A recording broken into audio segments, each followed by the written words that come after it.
¿Qué tal, mis estimados amigos y seguidores de esta página de asesoría y defensa jurídica para la familia? Ya estamos aquí de nueva cuenta con ustedes. Soy el licenciado Edgar Martínez Cruz y como todos los miércoles, ahora sí nos acompaña la licenciada Gabriela Hernández. Licenciada, ¿qué tal? ¿Cómo estás? Bien, aquí con el gusto de siempre de estar, bueno, pues con todos nuestros seguidores, contigo. Y bueno, ahora sí, después de algunos fines de semana que lo hicimos remotamente, bueno, estamos nuevamente juntos. Exactamente. Bueno, pues es que a veces no podemos estar presencialmente, tanto por nuestras diversas actividades, tanto profesionales como personales, porque también, pues, tenemos nosotros también que hacernos cargo de algunas cosas familiares. Entonces no se ha podido estar luego a veces de forma presencial, pero lo importante es eso, que sí estamos aquí transmitiendo y sobre todo dando a conocer diversos temas de carácter jurídico en materia familiar, en materia civil, en materia laboral, donde la licenciada pues es experta en esa rama. Yo siempre lo he dicho, yo por eso no me meto con la materia laboral, yo siempre mejor se lo encargo a ella. Pues sus más de 20 años de experiencia en ese rubro, pues hablan por sí mismos, ¿verdad? Entonces, pero bueno, eso no significa que no sea tan bien especializada y versada en diversos temas, principalmente de materia familiar y materia civil. Es más, cuenta con una especialidad en materia civil, así que, ¿qué más podemos decir al respecto? Pero muy bien, pues bueno, antes que nada, como siempre, mi agradecimiento a todos y cada uno de ustedes, porque gracias a cada uno de ustedes, pues llevamos a cabo estas transmisiones. Estas transmisiones lo hacemos con el fin de poder dar a conocer un poco del bagaje cultural que en un momento dado se tiene en materia jurídica y que es muy importante que las personas lo conozcan, porque la materia jurídica no debe de ser un conocimiento privativo solamente de unos cuantos. Siempre lo he sostenido que la ley debe de ser tan sencilla que debe de saberse hasta explicar y entender por un niño de 5 años, pues la ley es para las personas y no las personas para la ley. Entonces, por eso nosotros ahorita tenemos esta misión que nos hemos impuesto de poderles ayudar y orientar con diversos temas, así como con dudas que se tienen, porque lo he dicho que es necesario que tengamos todos un poco de cultura jurídica. Es indispensable que todas las personas sepan, aunque sea un poco, de qué es un ordenamiento, ante cuál acudir cuando se tiene un problema, qué autoridad es la competente, por qué es necesario acudir inclusive hasta con un abogado para que le sepan orientar, le sepan decir qué es lo que se puede hacer, o inclusive, como siempre lo hemos sostenido, también tener pues actos preventivos. El derecho no solamente debe de ser ejecutivo, es decir, cuando ya suceden las cosas es cuando quieren aplicar la ley. Deberíamos de conocer previamente la ley también para evitar cometer arbitrariedades o un acto que pueda derivar en problemas jurídicos. Sí, efectivamente, y hacernos también acompañar de un abogado, de un profesional, porque en muchas ocasiones, bueno, lo que siempre hemos dicho, no se quiere pagar la asesoría o el acompañamiento de un abogado pensando que se tienen los conocimientos por lo menos básicos, pero no siempre es así.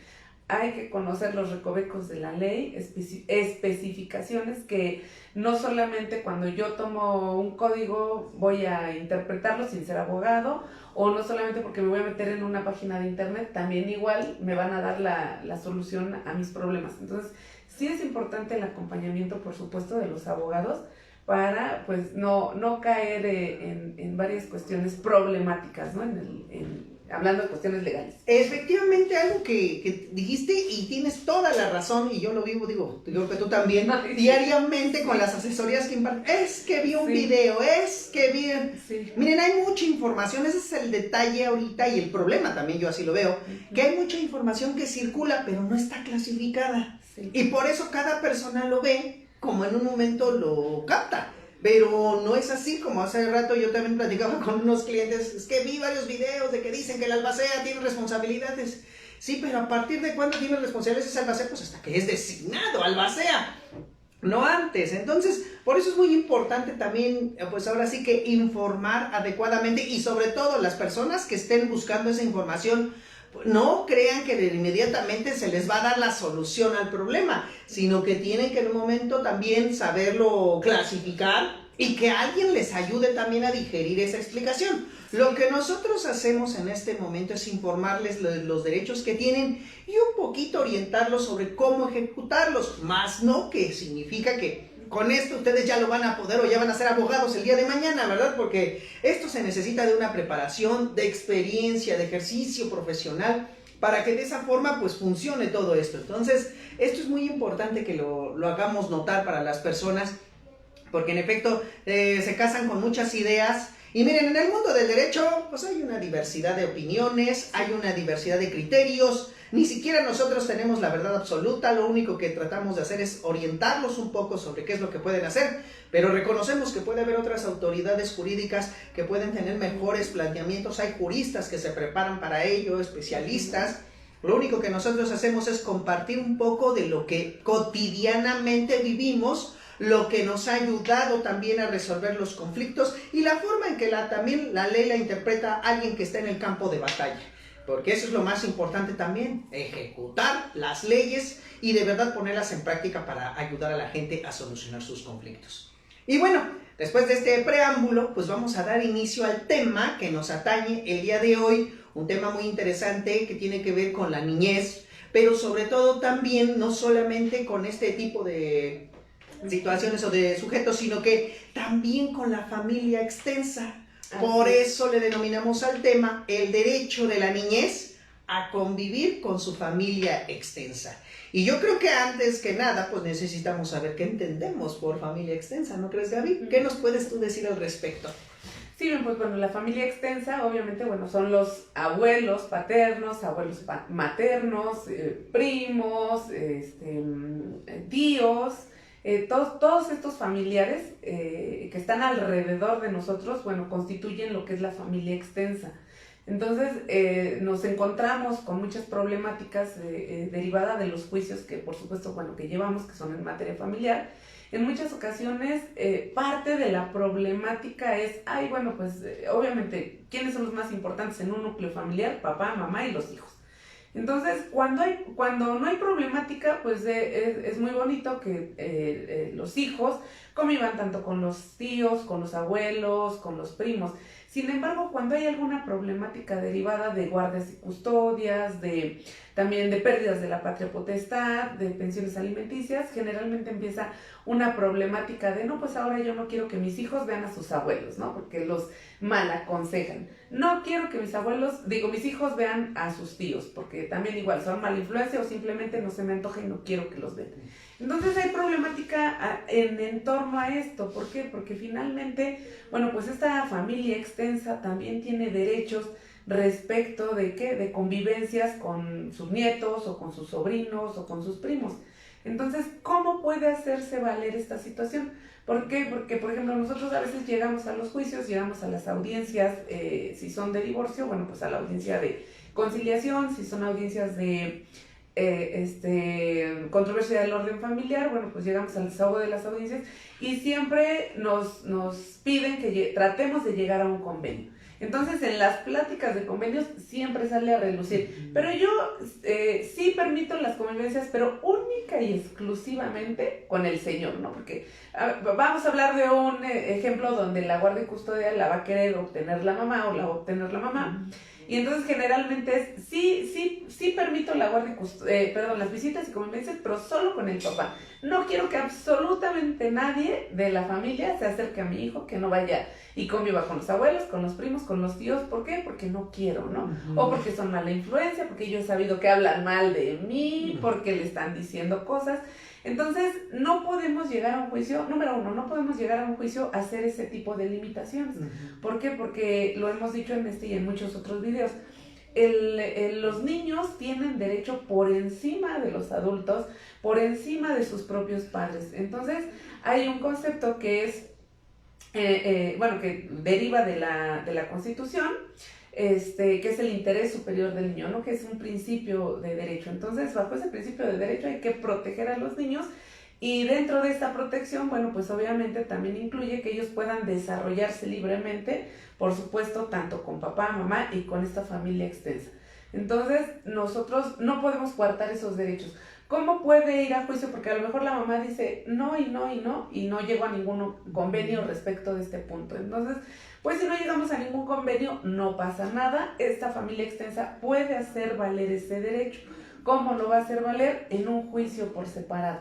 no en este mismo juicio donde se está tratando una controversia del orden familiar, no en el mismo juicio donde estamos tratando lo del divorcio, tiene que ser un juicio por separado, donde esta familia extensa va a solicitar un régimen de visitas y convivencias con estos menores de edad, por supuesto. Bueno, infantes, porque ya quedó superada la palabra menores de edad. Sí, o sea, si utilizamos la palabra menores de edad es precisamente Sí. porque sabemos que se utilizó mucho, Sí. pero efectivamente ya enfocándonos a la materia jurídica como tal, pues ya no podemos hablar de menor de edad, principalmente porque ya no se ve al menor como un objeto de derecho, sino ahora es un sujeto de derecho. ¿Cuál es la diferencia? Antes no se le tomaba en cuenta al menor. Los padres ejercían la patria potestad, eran los que se consideraban los adecuados para decidir los destinos de ese menor de edad y por eso no se le tomaba en consideración. Actualmente un menor de edad también se le da el derecho, o más bien se le reconoce el derecho de poder expresarse, de poder manifestarse y sobre todo de atender a este principio que mucho en boga está, que parece marketing, dicen, el del interés superior del menor, un concepto que no se sabe a ciencia cierta qué es. Todos hablamos del interés superior del menor, pero nadie sabe explicarlo, ¿verdad? Entonces, por eso nos encontramos con esas situaciones, pero esto no quiere decir que no tengamos que hacer valer esta situación. Pero fíjense que, bueno, a mí, efectivamente, ahorita ya nos está diciendo la licenciada de lo que se entiende por familia extensa. El menor tiene derecho de convivir no solamente con su progenitor o su progenitora, sino con la familia que ella puede tener cada uno de ellos. Y que en efecto un problema nada más que se nos presenta desde el punto de vista procesal es de que si la madre o el padre no quiere permitir esa convivencia con esa familia extensa, abuelos, tíos, primos, pues toda la familia que en un momento dado se puede tener desde el punto de vista consanguíneo. Pero fíjate que también estaba viendo recientemente una tesis no creo que no es de la Corte, es de los colegiados, donde también tienen derecho, digo, el menor, viéndolo desde su perspectiva del menor, no solamente a convivir con la familia consanguínea extensa, sino también con aquellas personas con las cuales puede tener un vínculo afectivo muy estrecho. Sí. Yo siempre lo he dicho.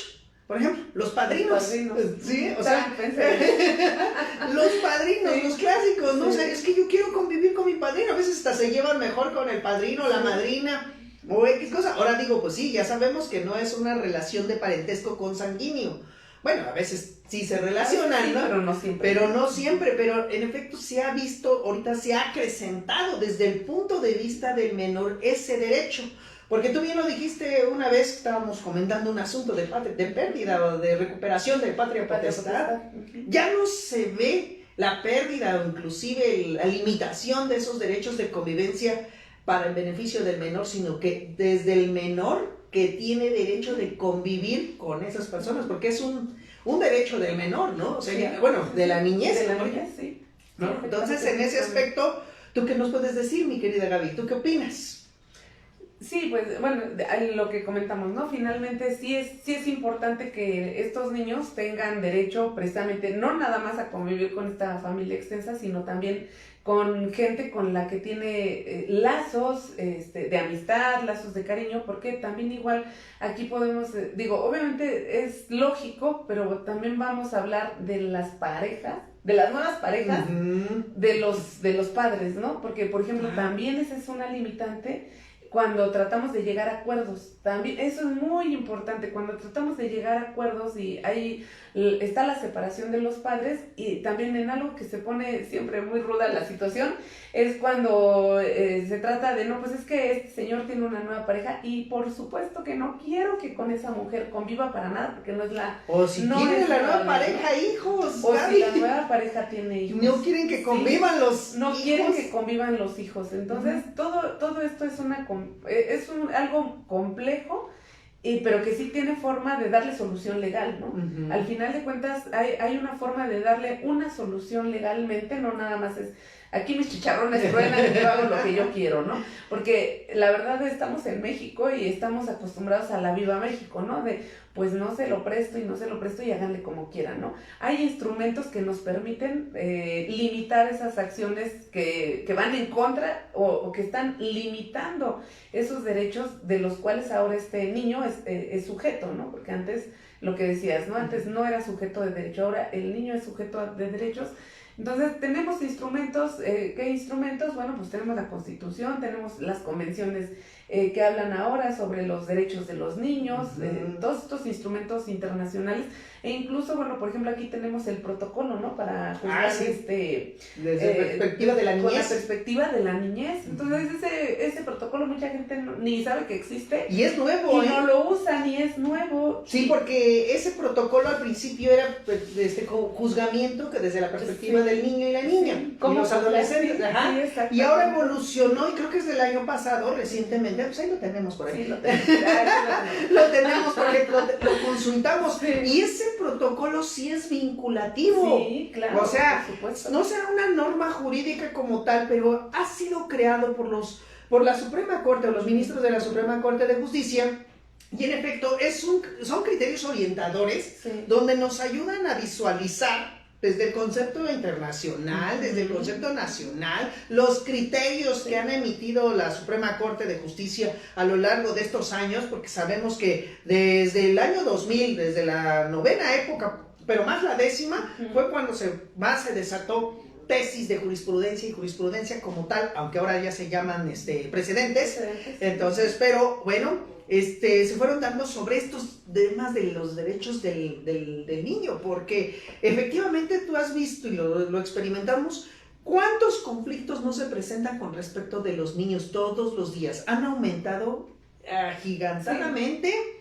Porque yo me acuerdo cuando empezamos a postular por los años 2000, pues apenas todavía los juzgados, hasta cuando se creó este edificio de niños de Juárez, que decían que era un elefante blanco porque nunca se iba a llenar, y ahorita ya se quieren cambiar de edificio porque ya no caben. Ya no cabemos, sí. En efecto, entonces vean cómo se van dando estas problemáticas, estas evoluciones, pero sobre todo yo he visto que en efecto el problema más es el conflicto entre los padres.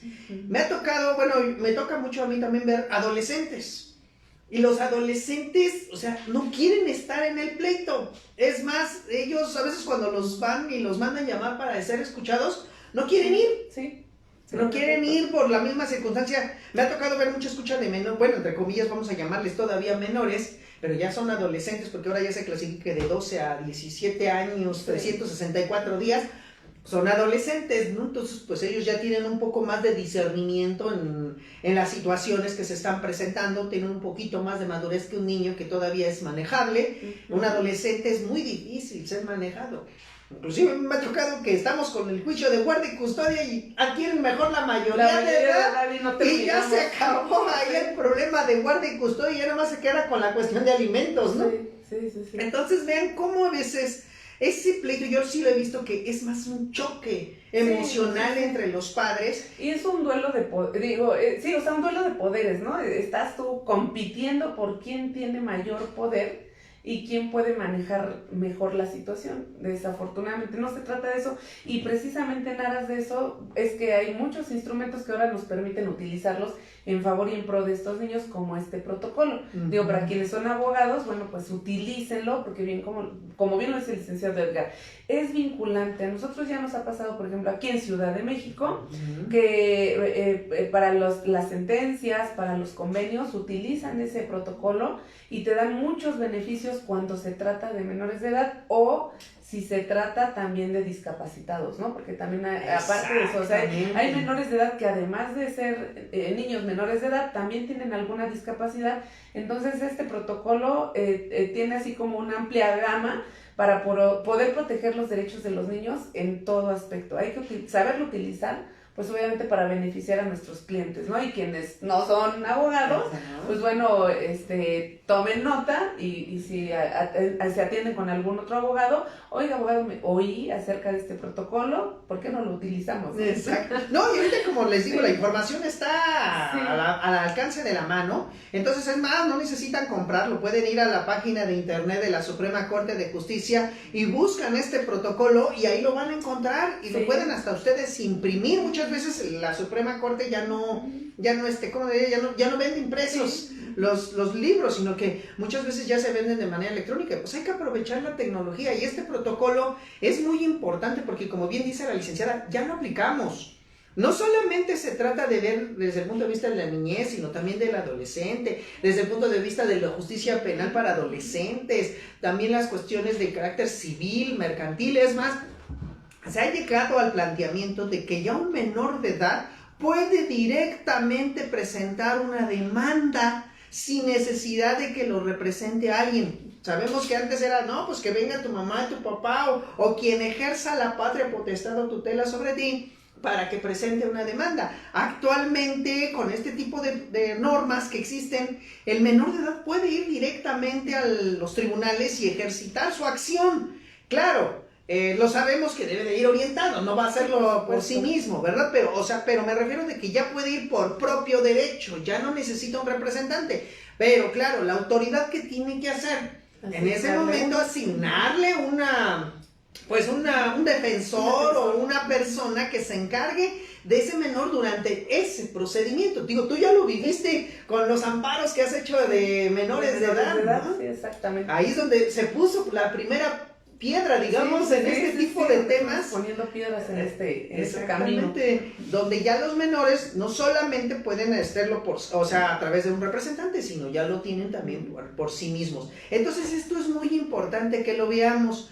Ahora, Gaby, ¿cuál sería el procedimiento que tendrían que hacer estos padres? Ya dijiste que se tiene que hacer un nuevo juicio, pero ¿cómo lo tendrían que hacer? ¿Cómo lo tendrían que plantear para que la gente tenga también un poco de conocimiento de cómo se lleva el procedimiento? Sí, claro que sí. Se tiene que hacer a través de, bueno, obviamente, hablamos de la Ciudad de México, es un juicio de controversia del orden familiar. En el Estado de México es controversia sobre el derecho Estado civil de las personas. Entonces tiene que hacerse un juicio nuevo, no es dentro del mismo juicio donde ya se está llevando a cabo o donde se generó un régimen de visitas y convivencias, en el mismo juicio de divorcio, no. Tiene que ser un juicio nuevo en donde esta familia extensa quiera solicitar el régimen de visitas con sus nietos, con sus sobrinos, con sus ahijados. Entonces tiene que hacerse de manera separada en un juicio nuevo. Entonces fíjense, aquí yo no tiene mucho que llevé un juicio en donde yo representé a la mamá del niño, porque resulta que el abuelo materno quería tener un régimen de convivencias con el niño. Había por ahí una problemática entre la hija y su padre de ella, abuelo del niño. Entonces había ciertas problemáticas porque el señor, la verdad es que sí, ahí sí puedo decirlo, ¿no? Como que exageraba demasiado en querer ver al nieto, en querer tenerlo cerca y demás. Entonces, de repente la hija no le permitía tanto la convivencia con el nieto, y lo que el señor decide es solicitar un régimen de visitas a través de un juzgado en un juicio de controversia del orden familiar.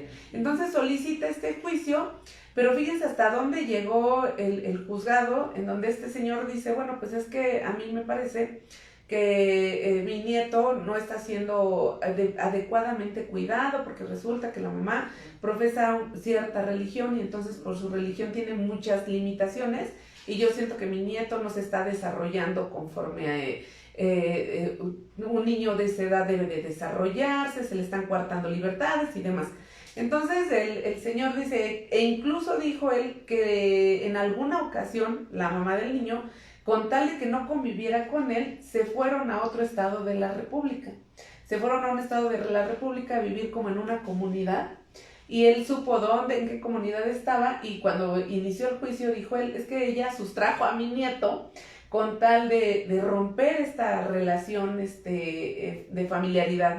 Entonces se fue, está en una comuna en tal estado, y pues yo te solicito, juez, que gires un oficio, bueno, a través de exhorto, para que informen si en esa comuna se encuentra mi nieto, y en todo caso, pues le digas a esta mujer que lo traiga, que no puede sustraer al niño así como así. Bueno, pues fíjense que el juzgado sí acordó, lo conducente, giró el oficio, lo enviaron a este estado de la República, lo giraron a esa comuna que además no pertenecía a una religión.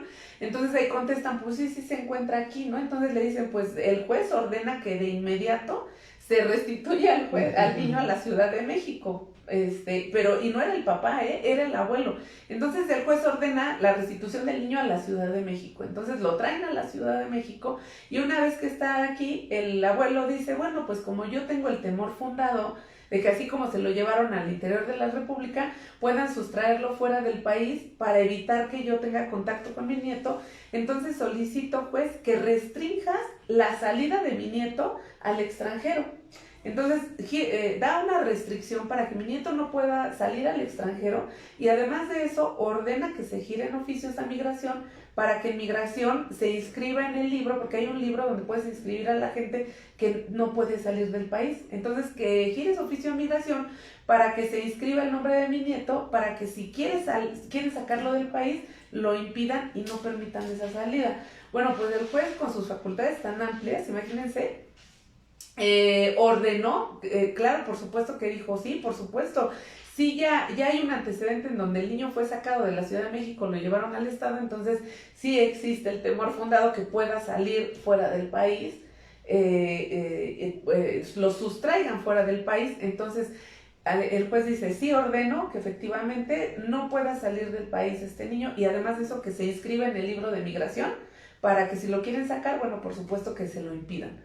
Entonces, la verdad es que está complejo, ¿no? Esta situación. Cuando llega mi mamá, ya estaba en este punto. Ella ya estaba en este punto y me dice, oye, abogada, pero es que yo soy la mamá. Sí, o sea, exacto. ¿cómo me van a coartar el derecho que yo pueda salir con mi hijo? Dice, además resulta que próximamente tenemos un viaje, porque iban a ir a Disneylandia.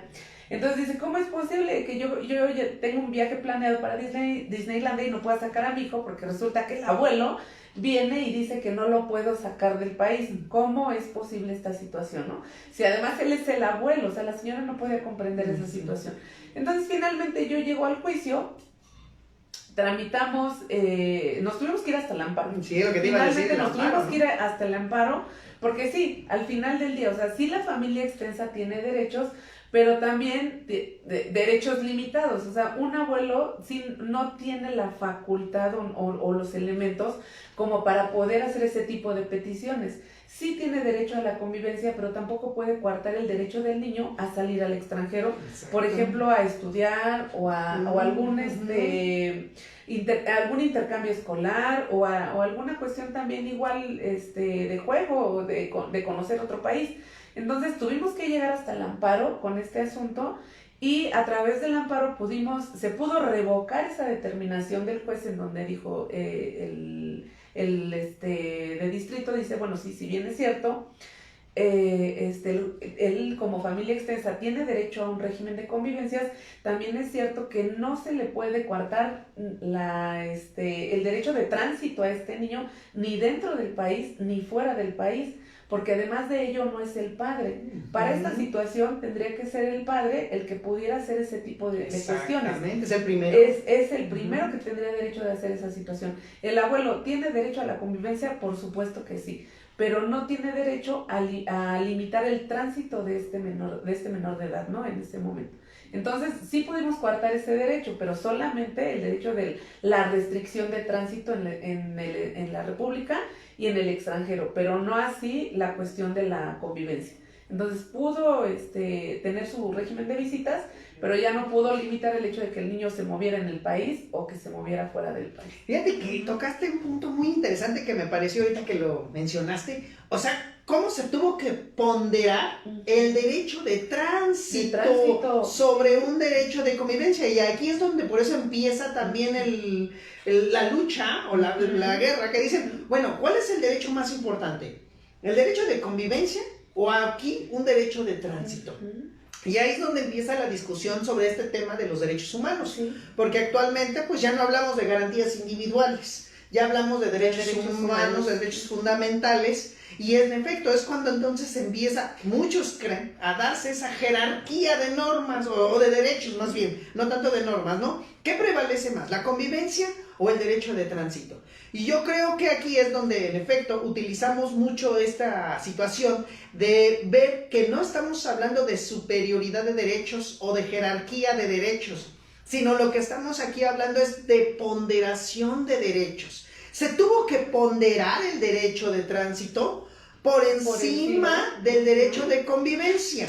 Pero bueno, yo aportaría al otro derecho más, que en efecto es el derecho del libre desarrollo de la personalidad del menor. O sea, si el menor tiene oportunidad de irse a divertir, como tú dices, en este caso que tenían pensado ir hasta Disneylandia, es un derecho de diversión que ahorita también está consagrado en los convenios internacionales, en el artículo 4 de la Constitución Política de los Estados Unidos Mexicanos. Y como bien dices, o también coartarle el día de mañana el derecho de educación, porque si tiene la oportunidad de ser becado o tiene la oportunidad de que los padres como tales lo eduquen en otro país, digo, ¿cuántos tienen esa posibilidad? Pues yo creo que no le puedes limitar ese derecho a ese menor solamente porque el abuelo quiere convivir. Ahí volvemos a lo mismo. ¿Qué es lo que tenemos que hacer? Ponderar más ese derecho para ayudar pues a que en efecto el menor de edad pueda tener un libre desarrollo de esa personalidad. Eso es lo que yo, bueno, en mi opinión, aportaría más al respecto. Sí, claro. Sí. Porque como les digo, el derecho nunca se termina uno de aprender, ni termina uno de crear criterios. De verdad, la materia familiar se ha vuelto ahora más riquísima que antes. Sí. No, antes se le veía, como, yo siempre lo he dicho, le veían como el patito feo, ay, pleitos de lavadero, ay, que se agarren, ay, que no se van a ir a decir insultos.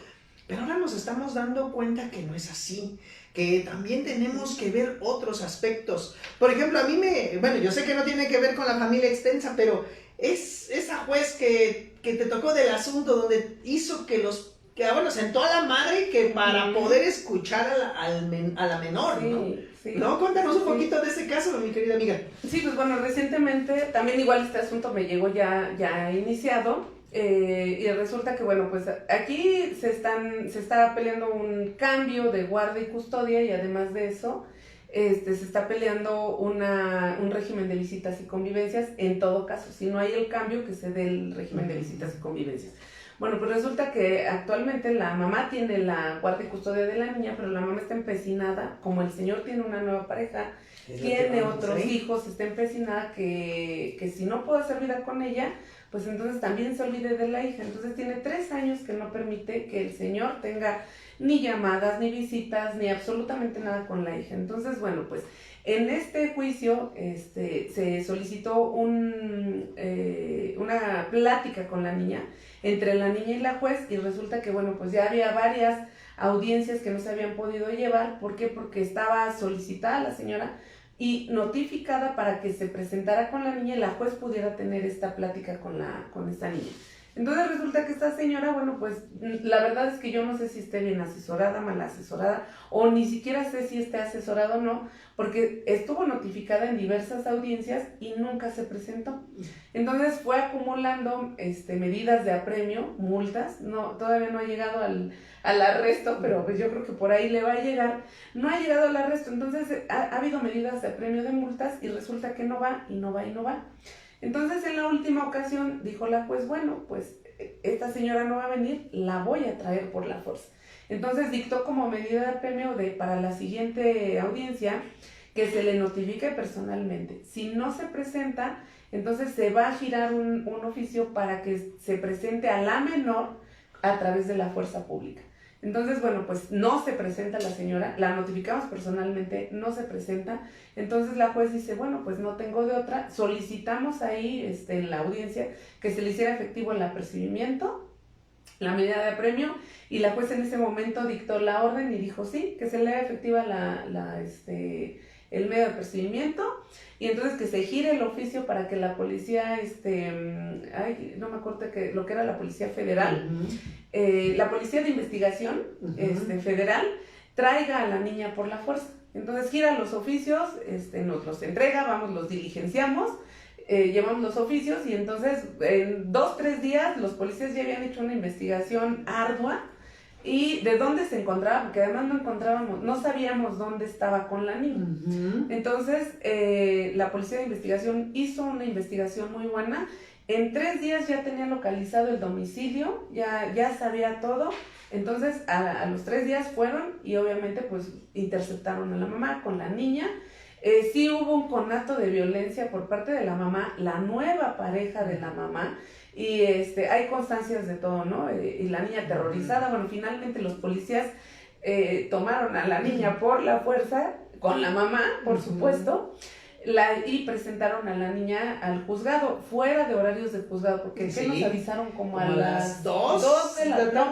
No, porque ya era fuera de horario, eran como a las 3 de la tarde, ¿no? 3:30. A las 3:30, bueno, además en el juzgado nos pidieron teléfonos al cliente, me pidieron teléfonos a mí, nos hablaron del juzgado, le hablaron al cliente, me hablaron a mí, de abogada, ya vienen en camino, necesitamos que se presenten, ya, aquí en el juzgado le hablaron al señor, ya viene en camino, necesitamos que se presente ya porque se va a hacer la plática con la niña en el momento que lleguen. Nos trasladamos al juzgado, ya cuando llegamos ahí ya estaba la niña, ya estaban, la verdad, un mundo de policías, hombres y mujeres, porque se puso muy agresiva la mamá, ¿no? Entonces, finalmente la juez dijo, aquí se hace lo que la ley dice, no lo que yo digo, lo que la ley dice. Entonces, si el derecho de un niño está coartado, aquí no lo voy a permitir. Ese juzgado es un juzgado especialista en restitución internacional de menores. Por esa situación, ese juzgado tiene vasta experiencia, esa juez, en restitución de menores. Entonces, pues la verdad es que la juez, o sea, sí, con un chasquido, ya tenía la solución a lo que tenía que hacer, ¿no? No se trata de restitución internacional, pero pues ella ya sabe cuáles son los elementos, los instrumentos que va a utilizar para hacer rapidez. Y la rapidez, o sea, actúa así, porque además de eso, también igual en ese momento habló para que se presentara Ministerio Público, para que se presentara una psicóloga y un trabajador social. Entonces, así movió a la gente, así nos presentamos todos. Controló muy bien la situación porque la señora, yo creo, tiene alguna problemática emocional, estaba muy, muy violenta, controló también desde abajo la situación porque además esta señora iba acompañada de su pareja que también estaba poniendo muy violenta, pudo aterrizar en ese momento un poquito a la señora y la obligó a que la niña fuera entrevistada por la juez y por la psicóloga, por todos, y además en ese momento se pudo tener una convivencia y acercamiento entre el niño y el papá, y entre la niña y el papá. Entonces, la verdad es que fue una experiencia muy padre porque cuando hay jueces que hacen lo que tienen que hacer conforme a la ley, y te allegan de todos los instrumentos, es fabuloso porque dices, híjole, aquí sí vale la pena todo el trabajo. Y vale la pena, pues, lo que hacemos, ¿no? Es cuando decimos, ay, qué padre, hasta que por fin lo que sé hacer, se hace bien porque es un trabajo conjunto con la autoridad y con tu conocimiento como abogado, ¿no? Es que entonces, la verdad, estuvo padrísimo, tú estuviste conmigo, juntos, y fue algo padrísimo. Salimos súper tarde, la verdad, de ahí. Todos salimos sin comer, andábamos todos, incluso hasta la juez, todos estábamos sin comer. A la hora estaban ahí comiendo lo que podían. Y la verdad es que casi la juez, pues pidió, la mayoría del personal del juzgado estuvo hasta el momento que se terminó la diligencia. Entonces, estas satisfacciones que tenemos por el conocimiento que la experiencia nos ha dado, pues bueno, es lo mejor que podemos tener y que podemos transmitirles también, por supuesto, ¿no? No, y claro, como bien dices, pero también que las autoridades cumplen como debe de ser su función, porque se supone que así deberían de ser todos los jueces, y así fueran, hombre, yo creo que se solucionarían los problemas. Y aparte, en efecto, esta jueza me gustó porque supo manejar bien, como bien dice, la situación emocional. Y de ambas partes. Y de ambas partes. O sea, le dio también su calidad a cada uno de los involucrados. A la trabajadora social la puso a trabajar y dijo, encárgate de la chamaca. Tú también encárgate de poner tranquilos a todos. O sea, puso orden. Eso es lo que siempre... ¿No? Pero porque hay otros juzgados, por no decir nombres, pero que no, hombre, ni les importa lo que está sucediendo en la audiencia. No les interesa para nada el niño. Muchos dicen hasta, pues no es mi hijo, pues es hijo de las partes, a ver cómo le hacen, porque pues ellos son los que le están haciendo daño. Pero vean, efectivamente, como tú dices, esas satisfacciones, también nos llevamos grandes satisfacciones en el campo profesional. Por eso yo en lo particular, a mí me encanta la postulancia, o sea, no dejaría de ser postulante. He tenido también la experiencia de más de 20 años en el ejercicio profesional. Y en efecto, cada cosa que uno se encuentra, cada caso de verdad que también uno se tiene que analizar, que tienes que encontrar la norma adecuada, que a veces tenemos que estar dilucidando constantemente porque la gente llega y descarga toda su problemática. Sí. Y ahora, como una vez me dijo una clienta del licenciado, ahora es problema de usted, ya no es problema mío, usted a ver cómo le hace para resolverlo, ¿no? Sí, entonces, sí. Esa es la situación de que, pues bueno, nos encontramos con satisfacciones, pero también nos encontramos con decepciones, y ni modo, pues ese es el devenir que tenemos en nuestro ejercicio profesional, pero lo importante es que ustedes vean cómo hay instrumentos, como bien dijo la licenciada, donde nos podemos apoyar, no solamente desde el punto de vista emocional, sino desde el punto de vista jurídico.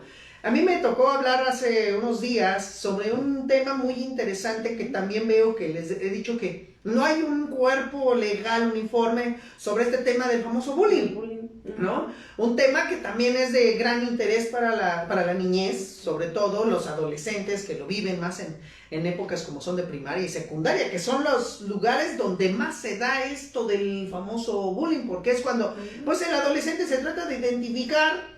Hay veces que se quiere sentir niño, adulto, ya se quiere tener una vida, pero a veces el abuso que existe yo siempre lo he dicho, en el interior de una familia donde hay golpes, donde hay violencia, lógico que el niño lo va a ir a desprender en donde se siente libre. Y la escuela es un lugar donde se siente... Ajá, donde hay gente más débil que el abusador. Y que pues puede ir y hacer las Exacto. Cosas. Entonces, a veces no tenemos unos instrumentos, digamos, que hablen directamente sobre el tema que queremos tratar, pero de esa también es la función del abogado, encontrar la manera de buscar las normas que se tienen para tratar de un poco sistematizarlas y enfocarlas al problema que se está presentando, ¿no? Y si una autoridad te encuentras que también tiene esa misma sensibilidad y esa misma situación de querer resolver las cosas, y como bien dices, aplicar la justicia, a veces es muy complicado aplicar la justicia,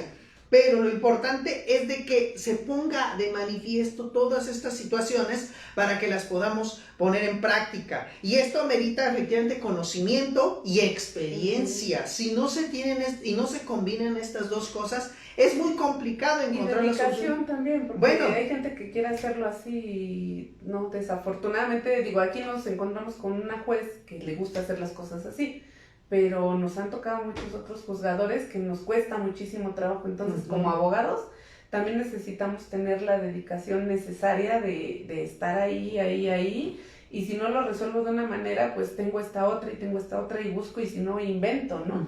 Porque además también eso nos dan las legislaciones, que lo que no está prohibido, pues luego está permitido, ¿no? Exactamente. Sí. Pero también hay que saber utilizar estos principios, porque sí, también luego se abusa de esos principios, o a veces ni lo saben. Sí. Ni saben. Y sabes que ya nada más para cerrar, ¿en qué quedó lo de la plática con el menor?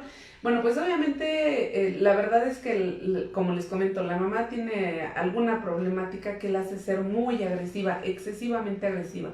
Entonces, la juez obviamente cuidando esa situación, esa agresividad, porque quería casi lanzarse contra el papá de la niña, lo que la juez determinó y vislumbró bien, no solo ella, el Ministerio Público, la psicóloga y la trabajadora social, es que en esta situación no puede haber inmediatamente una convivencia libre, porque además de eso la niña tenía 3 años que no veía al papá. Ahí en el primer minuto que se encontraron ya con toda la gente del juzgado, bueno, con la juez, el Ministerio Público, la psicóloga, la niña manifestó que ya no se acordaba que él era su papá.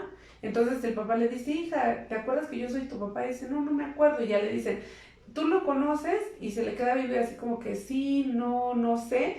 Entonces la niña ya no lo identificaba como papá. Entonces lo vislumbraron bien y así como que, bueno, no podemos, por la situación tan problemática de tanto conflicto, no podemos, órale, vete con el papá y convive. Y además también la agresividad de la señora. Entonces lo que determinó la juez es que primero tienen que acudir, la convivencia va a ser a través del centro de convivencias, definitivo, pero tiene que haber una forma en que puedan ir introduciendo otra vez la relación,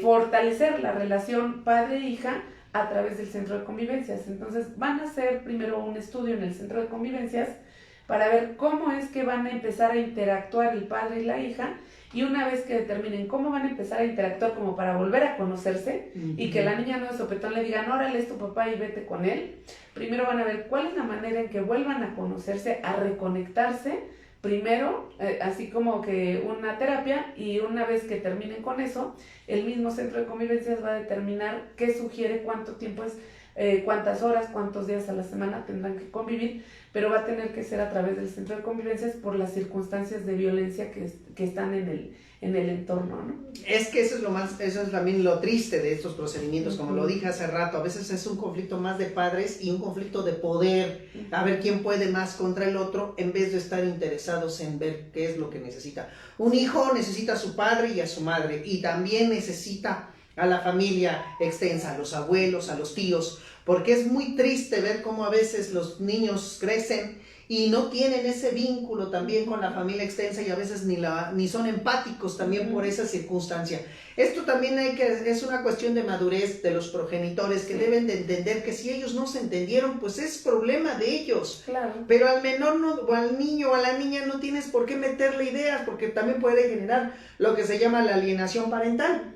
Sí. O sea, no tenemos por qué meterle ideas. Si no estás de acuerdo cómo se educó o X cosa, con todo respeto, tú elegiste a tu pareja. Nadie te la impuso. En un momento, si no la conociste por el tiempo que necesitabas conocerla, pero bueno, no culpes o no quieres responsabilizar, entre comillas, a tu hijo, que él no tiene nada que ver, o a tu hija en esos aspectos. Lo importante es que de verdad tratemos de hacer a un lado esos conflictos internos que se tienen de uno contra el otro, y busquen el interés superior de su hijo o de su hija para que ella sea la que crezca y se desarrolle adecuadamente, porque nos estamos percatando precisamente del problema social que se está presentando por estos conflictos que no se saben manejar adecuadamente, ¿no? Sí, y sabes que se me estaba pasando también que en ese mismo caso, además de todo lo demás, hablando de las relaciones con la otra familia, en este caso ambos progenitores ya tienen sus propias parejas. La señora tiene su pareja, el señor tiene su pareja.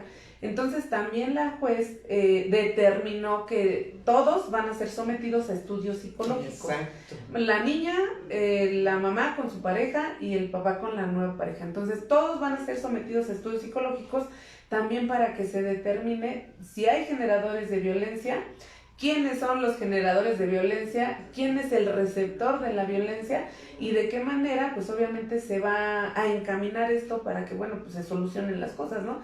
Si alguien tiene que tomar terapia, tendrá que tomar la terapia necesaria, ¿no? Sí, y tocaste un punto nada más para también, porque se relacionan los temas. Se relacionan los temas, claro. Ahora los jueces ya también tienen que tomar muy en cuenta la violencia. Ya no se puede ver como antes, de que ese es otro tema y ese es otro juicio y resuélvelo o no. Si en efecto el juez se llega a percatar que hay violencia, o prevenir la violencia, como bien dijiste, o sea, tiene que verificar que las parejas, que la familia que se tiene por parte del menor no sean al rato también los que generen ese tipo de acciones en perjuicio del menor, ¿no? Porque en efecto, pues sí, los padres pueden hacer su vida con las parejas que en un momento dado deseen, pero no podemos imponerle a un menor a alguien que también a lo mejor no le agrada, o que el progenitor o la progenitora no tuvieron la sensibilidad suficiente para poder introducir poco a poco a esa nueva pareja. Sí. O sea, como dicen los psicólogos, no sanan la herida bien, y ya están abriendo otra, ¿no? Están abriendo otra. Exactamente. Sí, claro. Entonces, como bien dicen los psicólogos, hay que dejar que la herida cicatrice, que el dolor también pues fluya y solito también se disipe. Pero eso de que sí me he encontrado de que, oye, dejas una pareja y luego ya te encuentras otra, o sea, también no puede ser así tan abruptamente, porque eso genera las dificultades, y también pues los menores son los que también se confunden en este aspecto. Sí. Muy bien, Gaby, pues vamos a dar contestación a algunos saludos y algunas preguntas que ya nos están haciendo, para que podamos aquí ayudar también a la audiencia que nos está siguiendo. Carolina Lim dice, buenas noches, saludos. Elisa Chávez también nos saluda desde Toluca. Ay, saludos hasta Toluca. Ajá. Flower Angie dice, apreciados licenciados, gusto en escucharlos, atenta la sección de hoy, gracias. Gracias. Salva Pagús, una seguidora que también nos manda saludos. Salva. Pati Bosques Maya también nos manda saludos. Lupito Don también nos manda saludos desde Tabasco, nos dice. Eduardo Antonio Castillo Sánchez también nos dice qué buena humildad sobre el conocimiento que imparten. Saludos desde Tabasco, gracias. Saludos. Eduardo. Ángel Fernández también nos dice buenas noches, saludos. Deni Estefanía también nos manda saludos y nos dice que es un gusto acompañarnos en esta clase. Gracias por compartir sus conocimientos, gracias a ustedes porque nos ven. Gracias, con gusto. Ángeles Moya dice buenas noches abogados, como siempre un gusto escucharles y sobre todo con temas sumamente interesantes. Muchas gracias por compartir.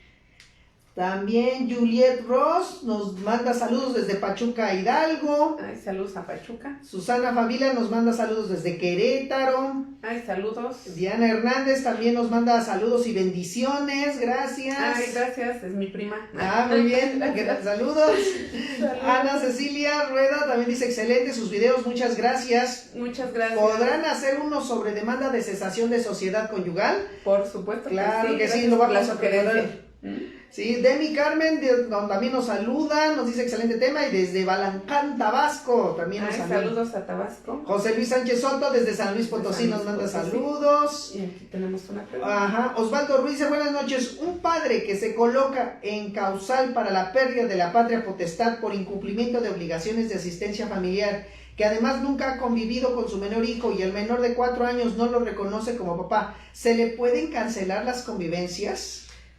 No, porque es un derecho del niño, ¿no? Uh-huh. Lo hemos platicado en otras ocasiones. El derecho de convivencia, hablando de que los niños son sujetos de derecho, hablando del régimen de convivencia, lo hemos comentado en otras pláticas, que la pérdida de la patria potestad no implica que pierdan el derecho de convivencia, pero no tanto que no lo pierda el progenitor, sino que el derecho de convivencia sigue vivo y sigue vigente para ese menor de edad. Entonces, por ejemplo, el papá puede solicitar un régimen de visitas y convivencia, sí, pero obviamente también tiene que ver que al juicio se va a tener que presentar el niño. Bueno, aquí está chiquito, ¿no? Tiene 4 años. Uh-huh. Pero también precisamente para eso son las pláticas con los jueces, para que los jueces determinen, ¿no?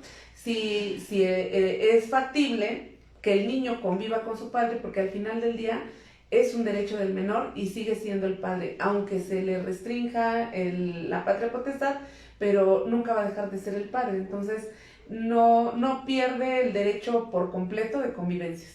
Ese es un buen punto en ese aspecto. José Vázquez nos manda saludos y muchas gracias por sus conocimientos. Gracias, José. De Torres nos manda dice un verdadero placer para poder escucharles con todos estos temas. Gracias por el aporte.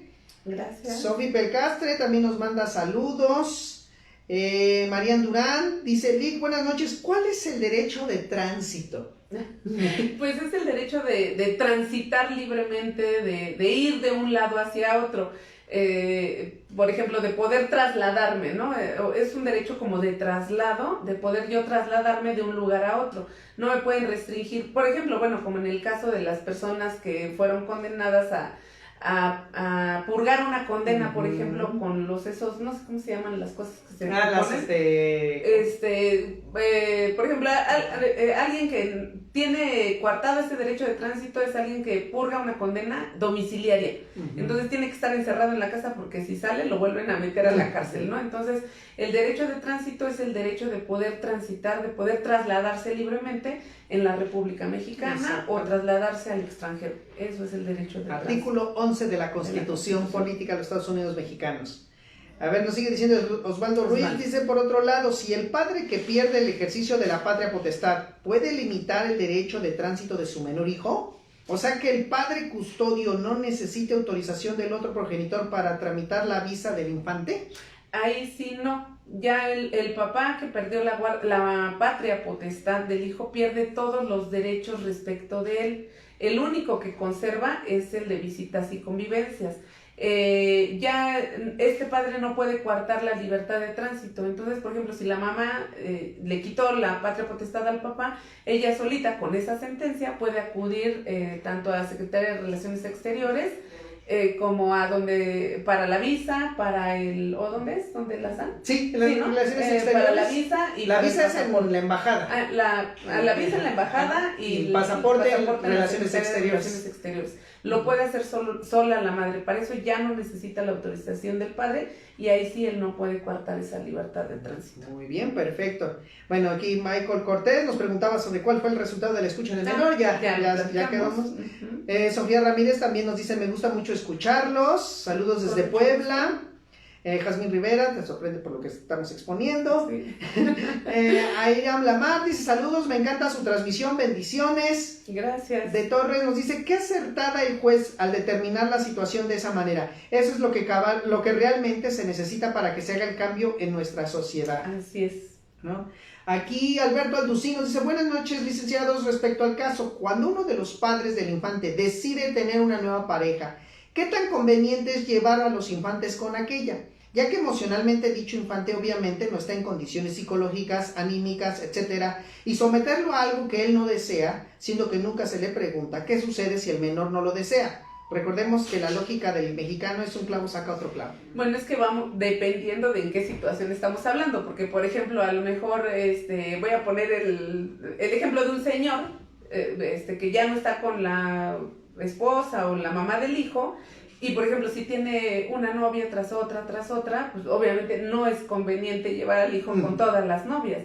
Pero por ejemplo, si este señor ya hizo una vida formal con otra pareja, que ya tiene una esposa o que ya tiene una concubina, pues por supuesto que es necesario que el hijo se relacione con esa concubina o con esa esposa. ¿Por qué? Porque al final de cuentas él ya hizo una familia aparte. Entonces, sí sería necesario para el niño convivir con esa nueva familia. ¿Por qué? Porque por su desarrollo, la verdad, mental, psicológico y demás, porque el niño tiene que saber que el papá ya tiene una nueva familia. Pero si va de una novia tras otra, por supuesto que no es recomendable porque sí va a confundir al niño, ¿no? Exactamente, sí. Ángeles Lascano también nos saluda desde Acapulco. Ay, saludos a Andreu Navarro nos saluda también desde Tecámac. Saludos. A Roma Acturus desde Torreón, Coahuila. Ticket Fuentes desde Lázaro Cárdenas, Tabasco. Jeca Cuca dice, saludos desde Morelia. Es un hecho que la sociedad sigue mal informada. ¿Creen los padres tener completo derecho sobre los hijos, prohibiendo las convivencias? ¿Hasta qué edad puede tomarse en consideración la voluntad de que con quien quiere vivir el niño, aun cuando la solvencia es favorable para la contraparte? Por ejemplo, aquí en la Ciudad de México es hasta los 12 años que el niño podría determinar con quién estar, con el papá o con la mamá, y en el Estado de México 7 años, y los otros estados en este momento no tengo el dato, pero sería cuestión nada más de revisar los códigos, ¿no? Y es que nada más se toma esa edad como base, ¿eh? No sí, significa que a partir de esa edad el niño ya decide con quién irse, porque efectivamente, como ustedes lo vieron, aquí Ciudad de México 12, Estado de México 7, y puede ser que algunos otros estados de la República establezcan otras edades, hay unos que sí establecen 10 años, etcétera, pero es nomás como base, no significa que por ese simple solo hecho ya el niño ya va a decidir con quién quiere irse, porque también el juez tiene que tomar otros aspectos en consideración para determinar si lo que está diciendo el menor es libre en su decisión o está siendo influida. Entonces, es lógico que si se quiere ir con el papá, porque el papá le gusta andar de farra, le gusta andar en el fútbol y toda la cosa, y pues el niño le gusta ir con el papá porque dice, pues yo quiero vivir con mi papá porque se vive de lo lindo, no hay reglas. En cambio con mi mamá pues me regaña, sí, me pica, me dice aquello, etcétera. Entonces, por eso también eso se va a tomar en cuenta. No podemos nada más de decir, ay, pues el niño dijo que quiere irse con el papá y ya, se va con el papá. No, también hay que tomar todos los demás factores que deben de influir para poder decidir adecuadamente. Sí, claro, sí, ¿no? Por supuesto. Lourdes Vargas nos manda saludos, nos dice gracias. Mi querida Erika dice saludos ambos desde el bello Querétaro. Ay, saludos, Erika. Saludos. Ariam Lamar nos saluda también desde Tecate, Baja California. Me encanta su transmisión. Y por último, Michael Cortés dice, si el padre se le decretó la pensión alimenticia y desde hace 3 años no cumple con la misma, ¿se le puede quitar el derecho de convivencia con el menor? No, porque es un derecho del menor de edad. Entonces no se le puede quitar el derecho de convivencia porque no es un sujeto, no es una cosa, ¿no? De si no me das dinero no te presto al hijo.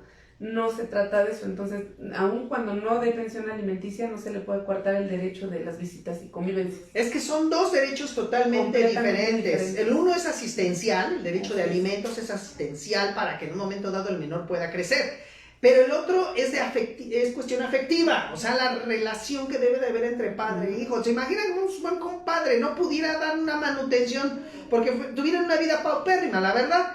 Entonces, pero eso no significa que no pueda darle amor a su hijo, de darle cariño, protección, etcétera. Son dos derechos totalmente diversos, tanto desde el punto de vista del progenitor como desde el punto de vista del niño, de la niña, porque principalmente, como lo platicábamos hace rato, ya los niños son los que tienen ese derecho. No es tanto un derecho de los progenitores, es más un derecho de los niños. Exactamente. Pues bueno, pues como siempre, pues la verdad, pues el factor tiempo no es nuestro mejor aliado, siempre tenemos nada más una hora para transmitir, pero lo importante es que ustedes se queden con un poco más de esta cultura jurídica. Háganos llegar sus propuestas de temas que les gustaría que platicáramos sobre materia civil, familiar, mercantil, laboral. Penal no nos arriesgamos a hablar sobre estos temas, no, ni fiscal ni nada por el estilo. Nuestras especialidades son los que acabamos de mencionar.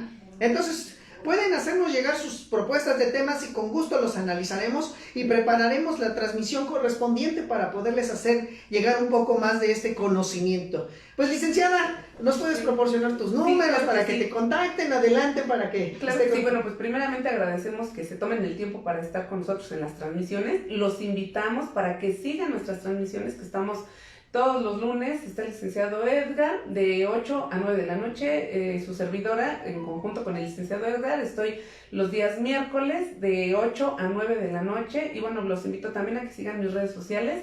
En Facebook me encuentran como Gabriela Hernández García, me encuentran en Instagram como licenciada Gabriela Hernández García, me encuentran en TikTok, ahí tengo mucha información en TikTok, me encuentran como o abogada Gabriela Hernández. Y también me encuentran en YouTube, sigan mi canal por favor, me encuentro como abogada Gabriela Hernández García. Entonces, como ven, en todos lados me encuentran y en todos lados hay mucha información de los temas que damos, igual de nutriente, entonces los invito a que nos sigan. Y súper rápido, estamos programando para el mes de diciembre un congreso. El 3 de diciembre. El 3 de diciembre estamos programando un congreso presencial que va a tratar sobre derecho civil, familiar y laboral. Bueno, cuestiones materia de oralidad. Entonces, esperen la convocatoria, va a estar muy interesante, además va a ser presencial y pues bueno, ahí nos podemos ver personalmente. Exactamente, y este congreso presencial que vamos a impartir, tanto su servidor como la licenciada Gabriela Hernández y la licenciada Blanca Ramírez, que también ya una nueva promesa que tenemos aquí en el despacho, entonces vamos a dar este curso sobre bueno, no es curso, es un congreso de oralidad en materia civil, familiar y laboral. Porque sabemos que ahorita eso es lo que tenemos que estar preparados, tenemos que conocer las normas y tenemos que conocer la práctica sobre cómo se hacen estas normas en los casos concretos. Así que no lo olviden, va a ser el sábado 3 de diciembre, ya en semana y media, para que lo vayan programando. Va a ser un costo de 300 pesos. Está limitado a 20 personas, así que pues los que se quieran inscribir y una vez los que quieran irse anotando previamente, háganlo. Porque de verdad va a ser muy interesante, va a ser, como ya saben, netamente práctico, pero es un congreso que van a ustedes bueno, van a tener mucho conocimiento sobre estos temas que les estamos mencionando. Así que no olviden, vean la convocatoria mañana, yo creo que ya está aquí en la página de Asesoría y Defensa Jurídica para la Familia, y si no, pues mándenos un mensaje de WhatsApp, ya les dio su número de contacto a la licenciada, el de su servidor 55 38 96 28 56, o al correo electrónico lex.semper@hotmail.com. Bueno, pues mi querida Gaby, siempre es un gusto estar contigo. Gracias por estar aquí. Y no se olviden que tenemos una transmisión más el próximo lunes con un tema más del mundo del derecho familiar. Cuídense mucho, abríguense porque sí está haciendo un poco de frío y nos vemos en próxima transmisión. Hasta luego. Hasta luego.